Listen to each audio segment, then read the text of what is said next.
Bismillah, assalamualaikum guys. Jumpa lagi di channel Jurnal Terupdate. Nah, di video kali ini ada podcast bersama Mahfud MD guys. Dalam podcastnya ini Mahfud MD mengatakan negara ini dalam bahaya guys. Kira-kira ada apa ya? Tak perlu berlama-lama, langsung saja kita simak video ini guys.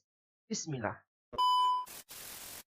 Iya, saya juga di pengantar persidang di MK kan saya katakan gitu, enggak peduli kalau saya siapa yang menang silahkan aja. Tetapi masa depan hukum di Indonesia, terutama yang mengawal demokrasi itu menjadi sangat suram dan berbahaya. Nanti orang berikutnya sudahlah pokoknya bisa menang banyak, pakai kolaborasi antara pejabat korup dan penjahat, kekayaan negara, lalu kolaborasi, menang banyak, lalu diatur sedemikian rupa, itu bisa terjadi lagi. Dan MK nggak berkutik lagi. MK tidak berkutik lagi, dan itu juga bisa memakan korban orang yang sekarang menggunakan cara itu. Iya kan? Yang menjadi korban orang yang sekarang menggunakan cara itu. Bisa terjadi. Itu satu ya, saya khawatir ke depan itu. Yang kedua, yang lebih mendasar lagi dalam praktek kita berhukum dan berdemokrasi, itu kan sekarang ini masa depan pembuatan maupun penegakan hukum kita, saya sangat khawatir. Karena sekarang kepentingan politik jangka pendek oleh kelompok elit tertentu, oleh kelompok politik tertentu yang menguasai sumber daya kekuasaan dan keuangan itu sekarang dominan. Iya, dominan dan bisa menentukan hukum diubah kapan, diubah seperti apa. Bahaya ini guys. Lalu pakai adu kekuatan, adu tekanan. Iya kan? Nah ini guys. Sehingga lalu tidak objektif lagi di ini. Nah besok kalau ini terjadi, orang perlu hukum, hukumnya aja dibuat. Kalau hukumnya ada benar ya hukumnya aja diubah. Kalau hukum mau diubah agak sulit karena opini, bawa aja ke MK. Kan gitu kan? Kan rusak negara ini ke depan gitu. Kalau dengan cara itu. Ya itu bagian dari kekhawatiran kita. Lalu lembaga legislatif tidak lagi menjadi wadah aspirasi masyarakat sebenarnya. Iya kan? Dan itu kembali ke zaman Orde Baru. Kalau zaman Orde Baru masih ada politik etisnya kan. Jadi memang tetap seluruh prosedur itu dilakukan penuh. Sekarang selain prosedur akan penuh, permainan-permainan di balik layar itu juga dibaca lah, terbaca gitu. Sebagai analisis layar guys. Iya. Ada beberapa yang mengatakan ke depan kalau model seperti ini DPR akan hanya sekedar menjadi tukang stempel. Pendapat Bapak? Iya. Iya, bisa hanya menjadi tukang stempel. Atau juga dia bisa saja melakukan sebuah kolusi di antara orang-orang DPR, lalu menekan bisa saja kepada pemerintah ya dengan apa namanya trade off politik. Kan itu sudah biasa dilakukan akhir-akhir ini gitu. Tapi ya ini disclaimer saya gini, kalau saya bicara ini harap jangan dikaitkan lah, itu kan omongannya orang yang kalah. Enggak lah, ini bukan omongan orang yang kalah, ini omongan orang rasional. Saya kemana-mana sekarang keluarnya begitu, pengusaha-pengusaha cari juga, kelemahan. Pak ngeluh, mereka gimana Pak kalau kayak gini, mati kami ini gitu.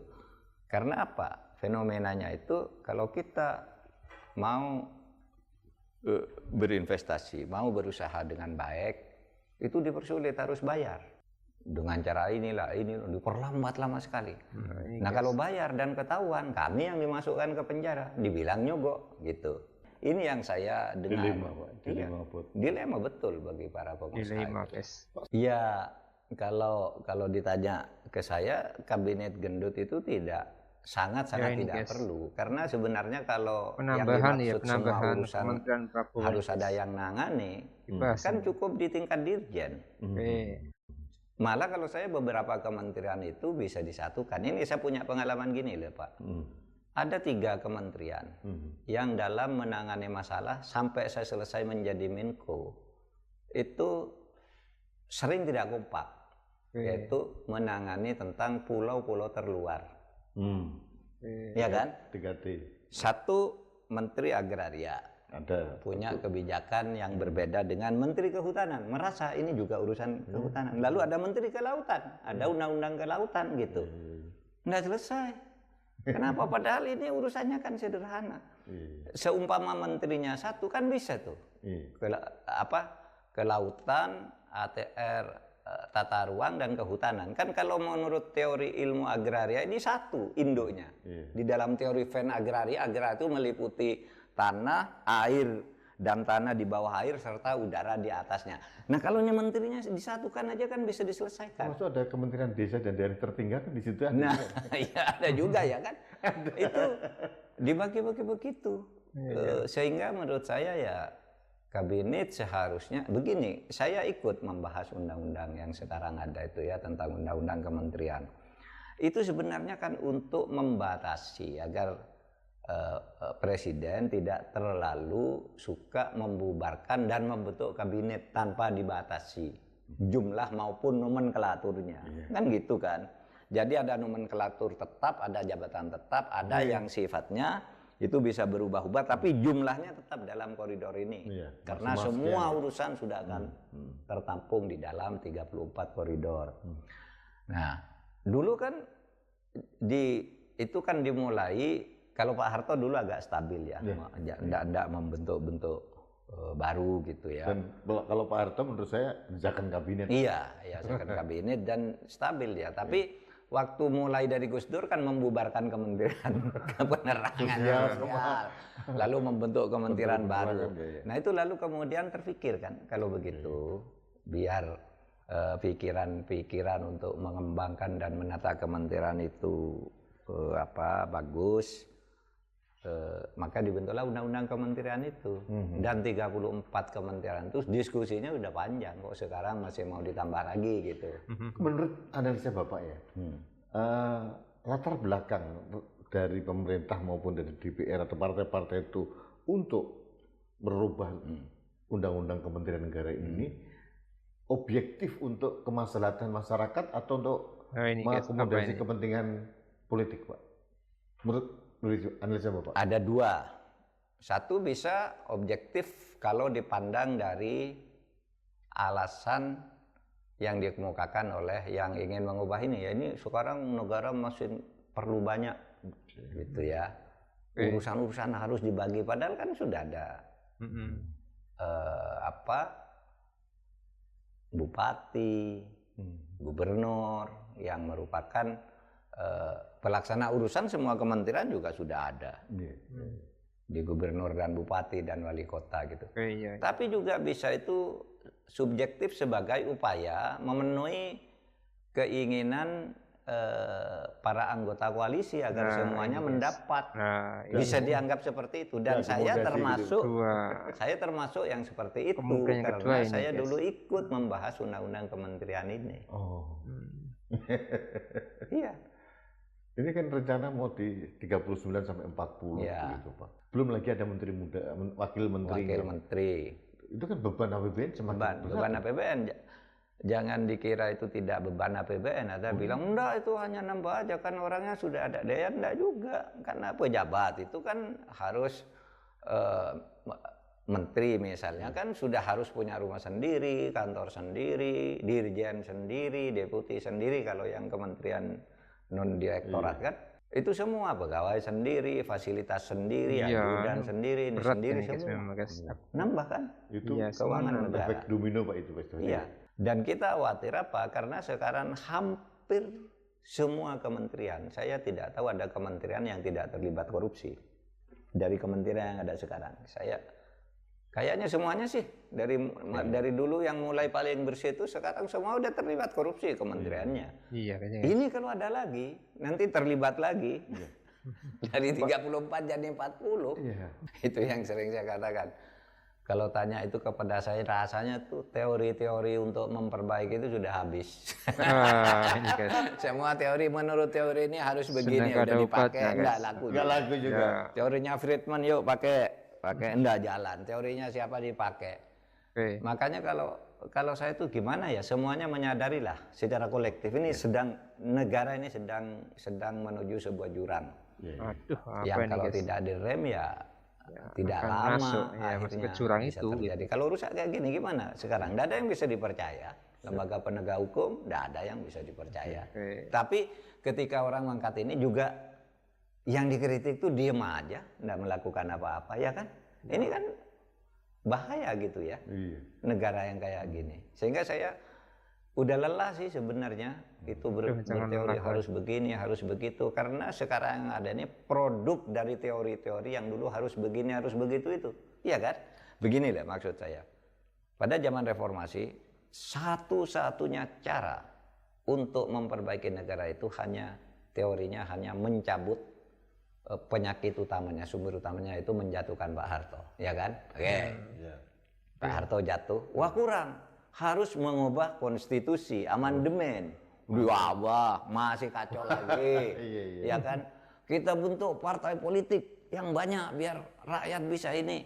Salah lagi, malah partai polisinya yang kolutif. Semua ini teori. Kita bentuk KPK saja seperti Hong Kong, ya kan? Ternyata juga KPK-nya sekarang ambruk.